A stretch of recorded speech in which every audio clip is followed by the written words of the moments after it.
Leader कौन होता है?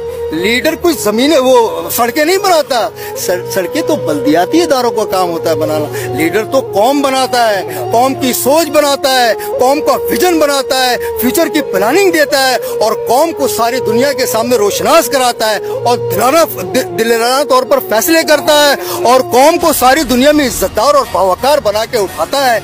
लीडर अपने मुल्क और कौम की तरक्की के लिए सोचता है, उसके एहसासात की तर्जुमानी करता है। और आपकी नजरों में अभी वो लीडर कौन है? इमरान खान। मैं आपको बताऊं कैसे? आप मुझे बताएं जो अक़वाम मुत्तहिदा में खड़े होकर सारी दुनिया की ताकतों के सामने कहे कि ला इलाहा इल्लल्लाह, इसका मतलब समझती है क्या होता है? जो लोग सामने बैठे हुए हैं वो मुख्तलिफ खुदाओं के मानने वाले हैं, वहां पर खड़े होकर कोई ला इलाहा इल्लल्लाह का आलम बुलंद करे, वो कोई मर्द मुजाहिद ही हो सकता है, कोई आम आदमी नहीं हो सकता। जब फलस्तीन में इसराइल ने बमबारी की तो पहला पाकिस्तान का वजीर आजम इमरान खान था जिसने भेजा शाह महमूद कुरैशी को अक़वाम मुत्तहिदा में और जाओ और कहो ये जंग बंदी कराए।